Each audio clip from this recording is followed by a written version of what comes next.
Hello everybody, this is me, Dusty Circuit here, to bring you another Kerbal Space Program video. I really apologize for the lack of these uploads. I intended to take a short-ish break from uploading these videos. Maybe only for a week or two, but then that became a bit over a month. Or maybe close to a month, I'm not sure, but in that time, there's been a pretty major update for the Cosmic Serenity mod that has come out. But before I get to showing that, I actually installed a few mods to kind of add things to Kerbin. Like, I think I added, I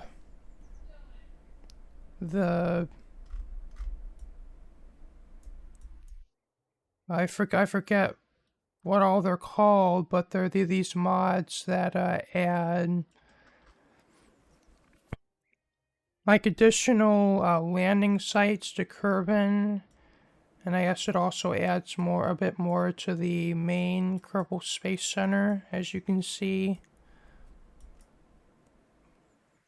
And it's intended to add a lot of things to career mode, but I'm playing science mode, so, and I, at least for this save, and my intention with that mod is mostly just to add additional landing sites for use with space planes. Though I don't know how much of that I'm going to be using in this playthrough. And I guess let's go to tracking stations so I can show what's been added to Cosmic Serenity. So there's a few new systems for us to look at, though in full disclosure, I did uninstall a couple of planet packs that I installed for in a previous video, primarily because one of them is still really work in progress, and another of them I found to conflict with the visuals for the Minor Planets expansion. Like, for whatever reason, it would cause the surface of some of these planets to not look right when I had that other planet pack installed. I don't know why, but uninstalling it seems to fix the problems.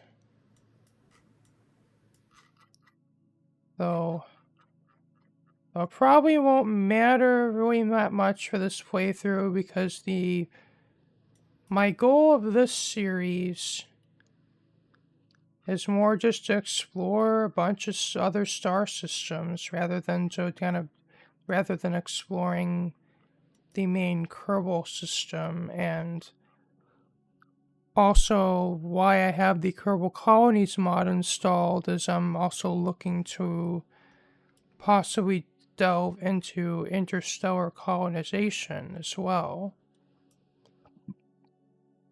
which I'm actually kind of excited to get into.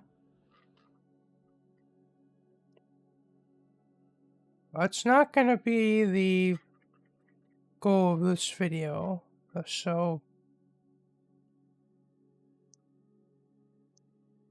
I believe this system and that system are new in Cosmic Serenity, and if you actually want a more detailed overview of it, Bogue actually just recently uploaded a tour video, like where they showcase all the planets and go over a lot of their standout features. But there are actually quite a lot of more exotic planets in this in this mod now, which I cannot wait to send missions to explore these systems.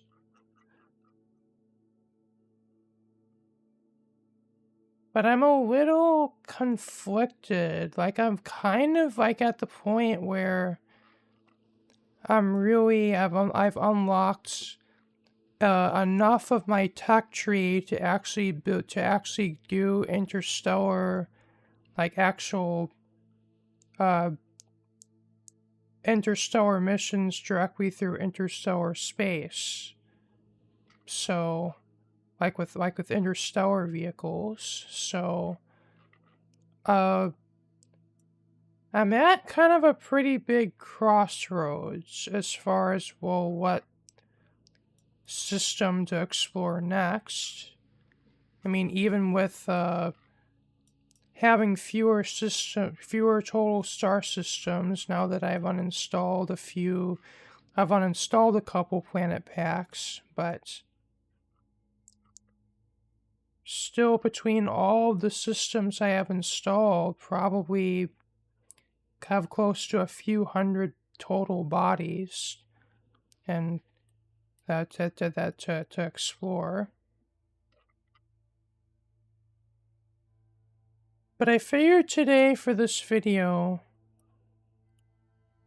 since I've been to the Tunn system next and the Promised Worlds pack, I figured we'll do a mission to...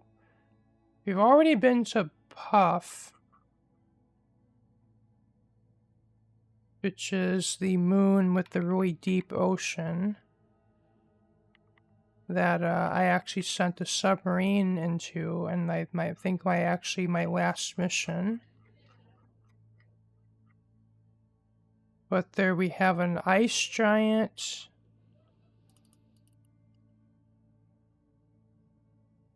Which is actually rather unique, as it is nearly tilted on its side, with a couple of moons, and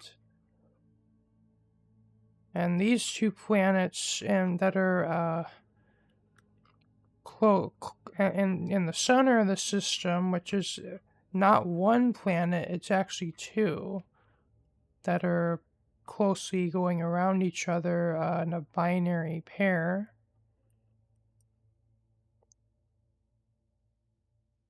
And they're both rocky planets with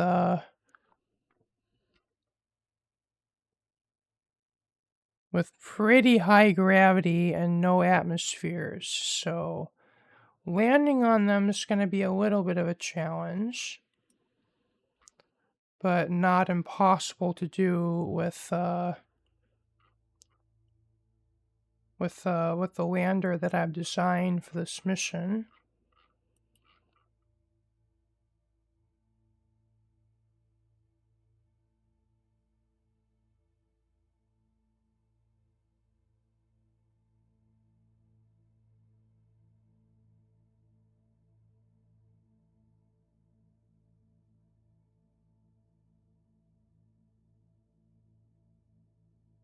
Oh, and you can see here, this is all the additional landing sites that are on Kerbin now. And this is actually the craft that's left over from that Puff submarine mission. And while I could launch a brand new craft, I figured why not we reuse that craft for this mission. But I am going to have to do a few launches in order to get the the ships that we're going to need to use for our mission onto the interstellar craft. So off camera, I have designed three spacecrafts. So this one is going to deliver fuel to top up the ISV. As I believe has about a third of fuel left in in its fuel tanks. So this is just a big rocket that's carrying a scaled up fuel tank, like this is the biggest this one normally is, but then I think I scaled it up to 10 meters to make it extra big. And it's really just fusion pellet tank and liquid deuterium and helium-3 tank with it's controlled by a probe core and being launched by a pretty big rocket, which I think I made out of these parts, but I scaled them bigger. But this is the normal size, the size it would normally be. And then this goes to the rocket that I scaled up. And that is a cluster of, I believe it's 7 of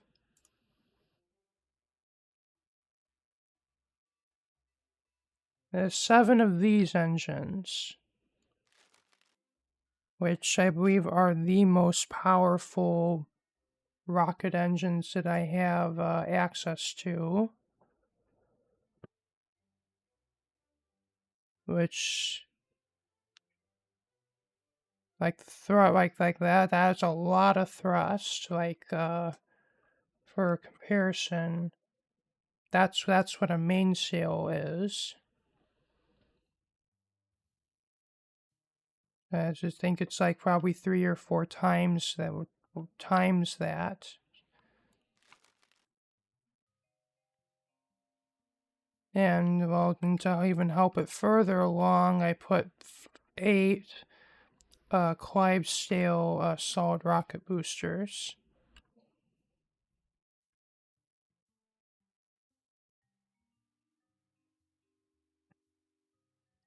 And this is another craft I made, which is actually a bit of a conglomeration of a bunch of crafts that I'm going to be launching all at once. This section down is just the rocket to get it into orbit. And then this, like from here down to here, is the lander I'm going to use to land on Rask and Rusk. And possibly the other, and I think also the other moons, even though this lander will be overkill for them, and it's using one of the nuclear saltwater rocket engines.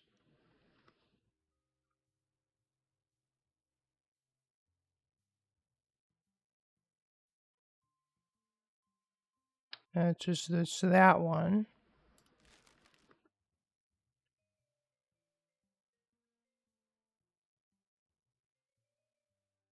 And then this to here is another spacecraft that is just basically just a fuel tank for nuclear salt water. And then this up to here is an adapter, which will dock to the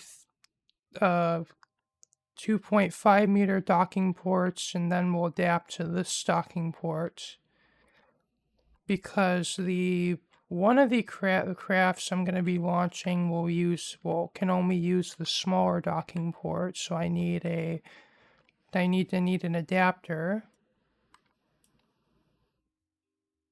And that other craft that I mentioned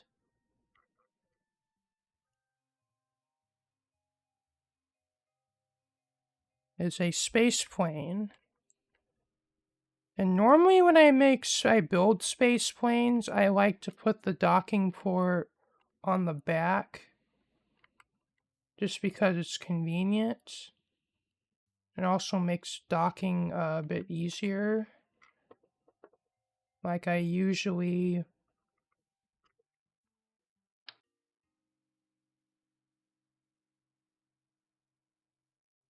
Hey, where'd it go?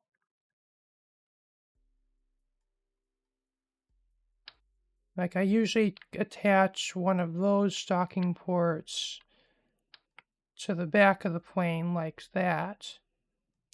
But I can't do that because I have this nuclear saltwater rocket engine in the back. So had to put the docking port here in the form of... Okay, I had to edit this thing off camera because it was missing the docking port, but I added it. So this space plane actually is a modified version of, I believe, this one. I think I used for a previous video. But really what I did to it was I basically replaced all of the liquid fuel with nuclear saltwater fuel. So these engines do not, like, their closed cycle mode doesn't work because there's no regular fuel on this plane. So when these engines run out of air, I'll have to switch to the nuclear saltwater engine. And the whole reason for this new plane design is I would like to try to fit a gas giant diving mission into this mission. Just may seem a little ambitious, but I think given other missions I've tackled in the past, it should not be impossible to do. I think what I'm going to do is I will show maybe the launch of each of these rockets, and then I'm going to skip directly to the docking, to when I dock with the ISV, just for the sake of keeping this video at a reasonable length. And I don't know, I might even time-lapse the launch, I guess we'll see.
Okay. This in-orbit assembly, I guess you could call it an in-orbit spacecraft assembly, actually went a lot better than I was expecting. I mean, what I was most scared of is how the plane was gonna connect. And, yeah, I originally wanted to dock it facing forwards, but I had to dock it facing backwards or else it wouldn't fit. I guess we will freeze, we'll put all our Kerbals into the freezing chamber, freeze them, and then we will set off for our destination of the Tunn system.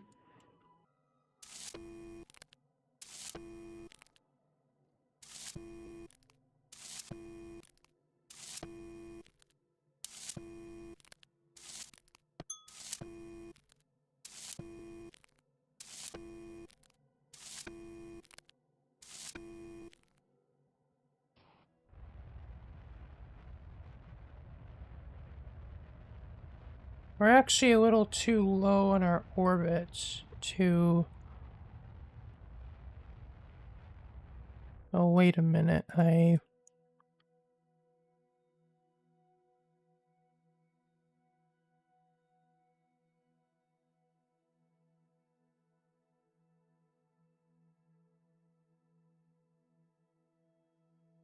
lot of these radiators are actually on the same loop as the main engine. I don't know if that matters, but at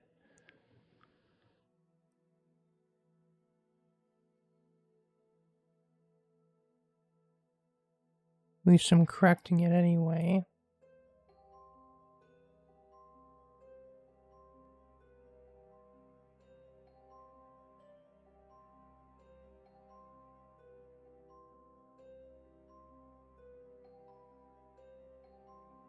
Okay, now we're ready to go.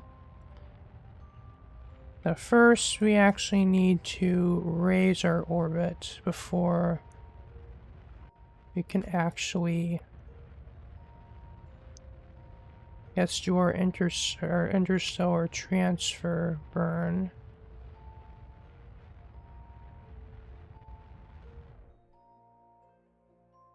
As we did that from lower in orbit, we'd risk crashing into Kerbin.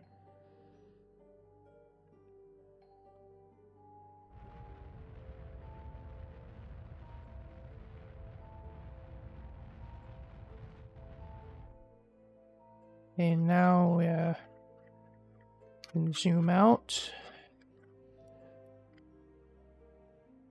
Set our target. Zoom back in.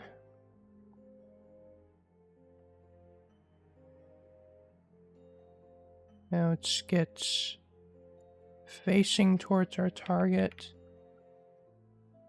And also in a position where we're not going to crash into Kerbin.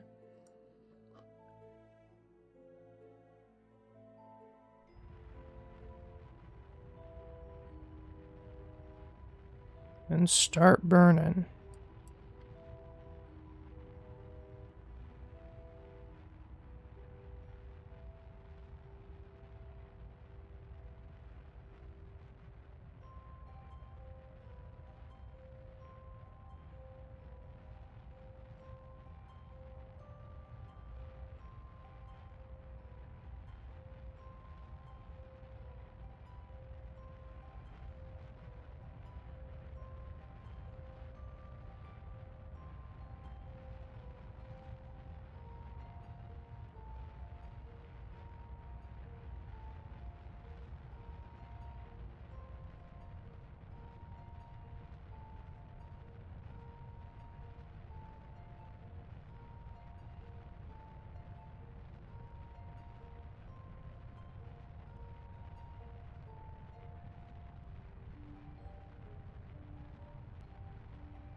I think we'll stop.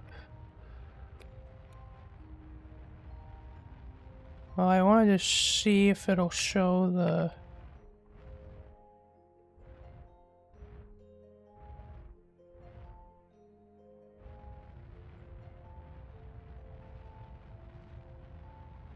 Oh, I really wanted to see if it'll show the... where our trajectory is actually going, but I guess it's not gonna do that, so I'll just disable this engine, and I guess we'll just coast for... I think we're up at 1.5 million meters per second, which is actually quite a bit slower than my previous mission out there. Because on the ship I used there, I think I actually attached some drop tanks, like to the sides of the craft, but this version of the craft doesn't have those, so we're gonna have to stop. Though for coming back, we're actually gonna have less payload with us. Because I think I'm gonna probably opt to leave a lot of the other spacecrafts I'm bringing with me behind.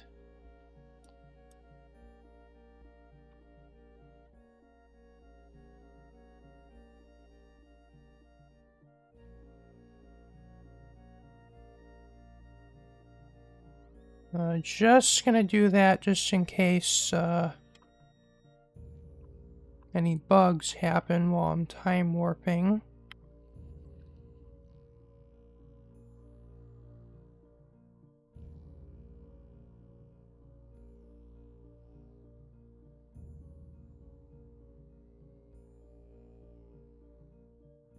It looks like they're not.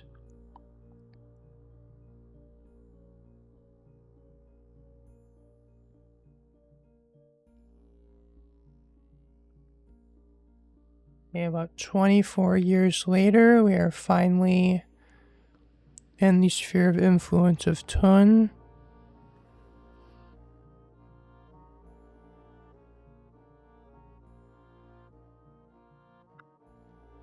And we'll turn around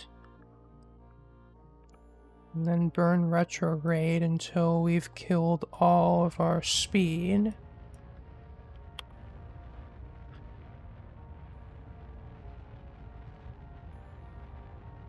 Well, I have a feeling I probably am not going to be able to stop before my periapsis, but that's okay. As long as it's not wildly too far away. Shouldn't be too big of a deal.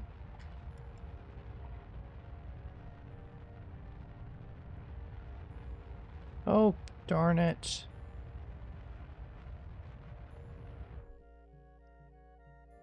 Anyway, I meant to turn on infinite electricity, but I turned on infinite propellant instead. Well, in order to make this right, I am going to do a little bit of this. That's just to simulate us that we've actually used fuel.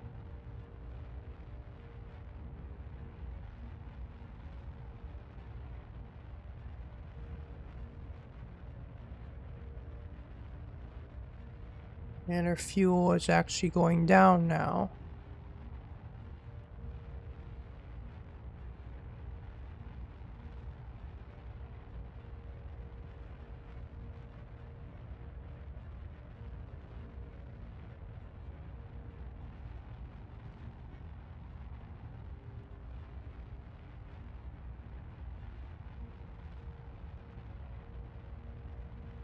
Wow. That was perfect. I stopped perfectly at the periapsis. That's the first time I've ever done that.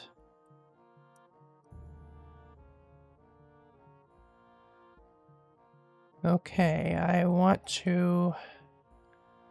Because we're still far enough away that, like, if I stayed on this trajectory, it would take me 85 years. So we want to go... Well, I could either go to Glumo or the Rask and Rusk pair first. I guess we'll go there first, because that's what I feel like.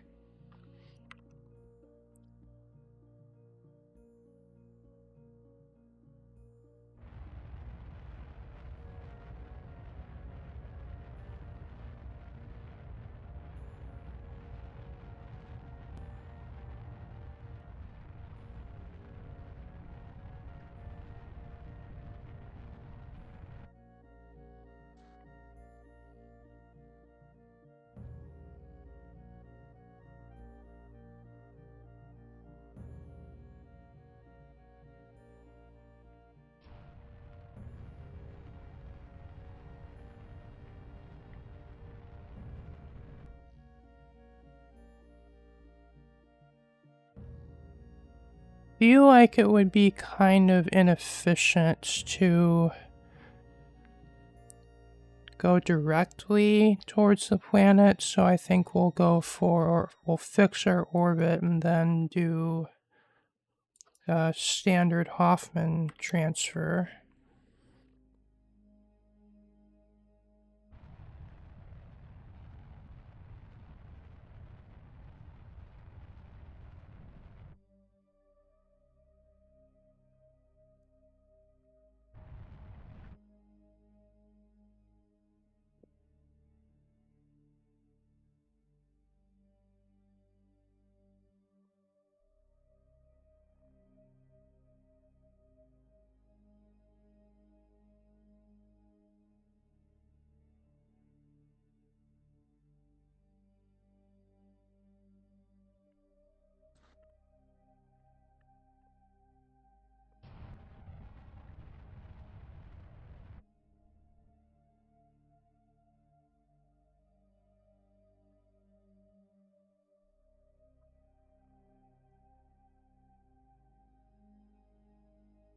Well, that's just gonna work, but it's apparently gonna take 4 years. So I guess I'll disable my engine, and then this will wait.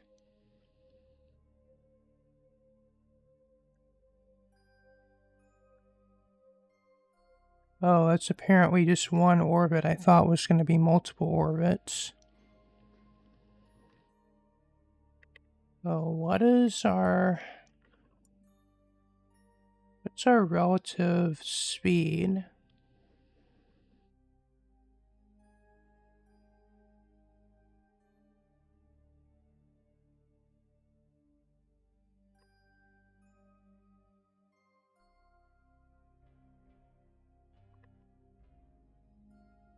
Well, I think we're going to have to do a few, like, I guess slow down maneuvers where we will try to reduce our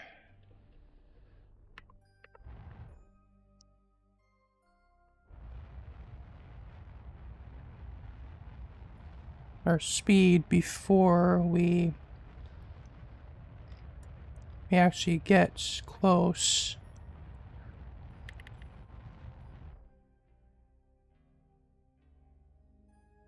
Because it looks like the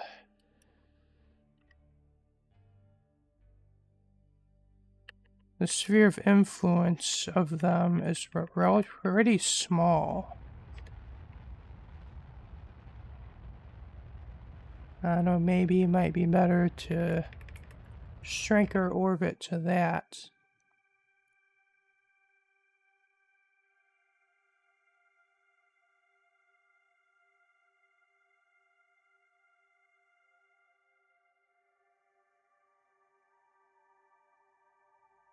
I hate it when it does that.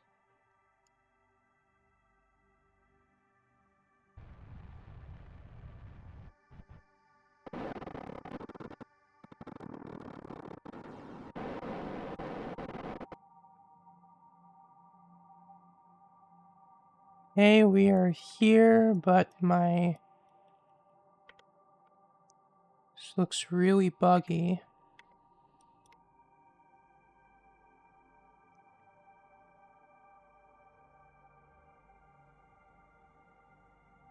Hey, where are we gonna end up?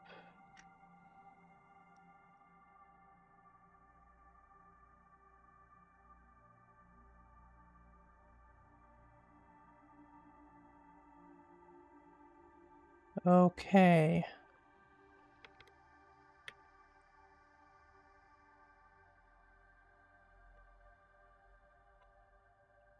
Yes, binary systems in KSP can be rather buggy with how the game calculates the trajectory.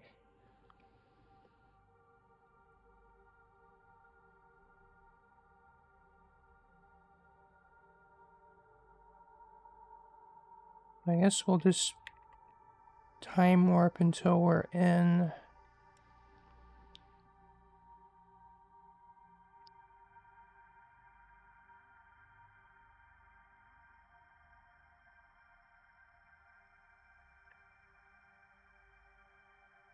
So we're in one of the spheres of influence of the planets. But I don't know if probably not going to be able to slow down in time.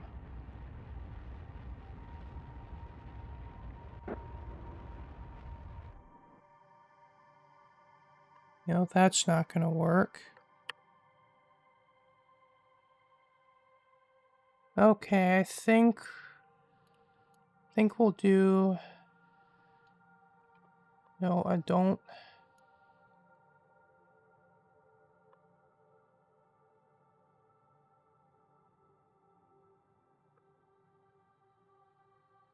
Stop it.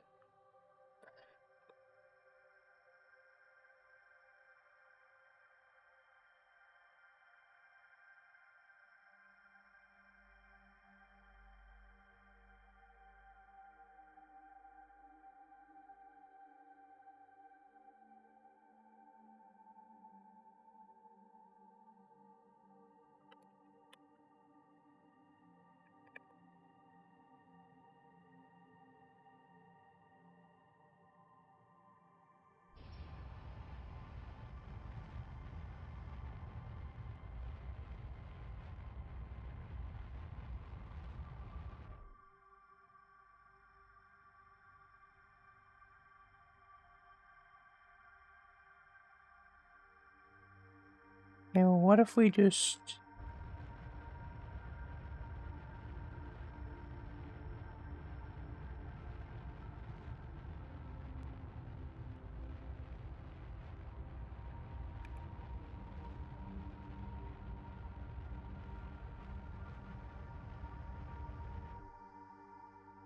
That didn't work either. Well, it looks like this... I think we're just screwed here. It looks like I can't, like, do any maneuvers fast enough to slow down.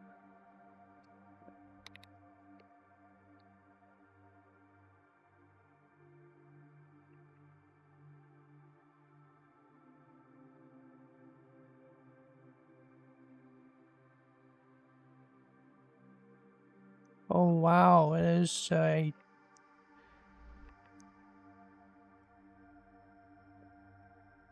Yeah, apparently we will leave the system on that trajectory. We don't want to do that.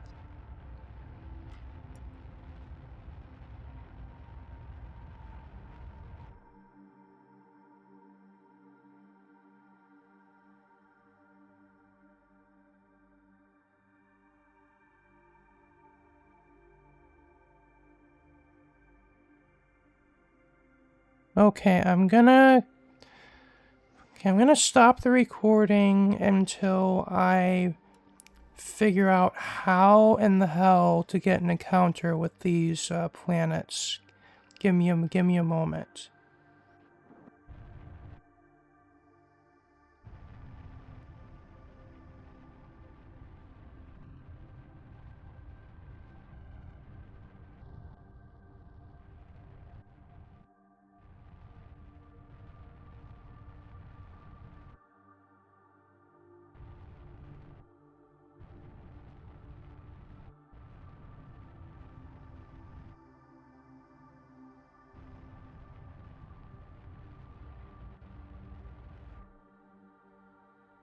Okay.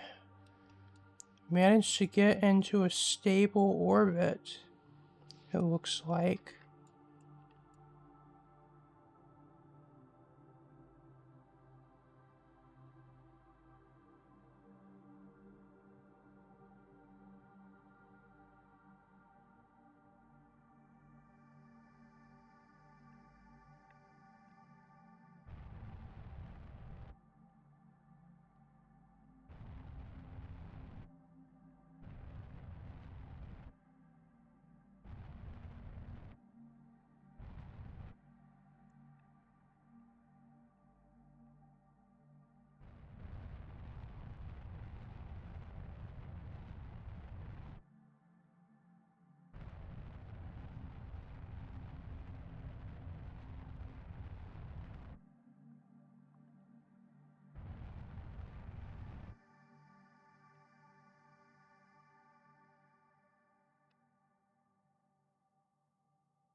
Well, I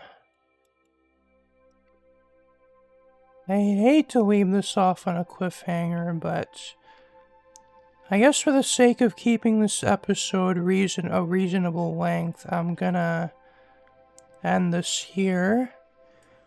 And the next episode, we will land on Rask and hopefully Rusk over there. And I guess we'll leave and go to the planet that's out there, Glumo.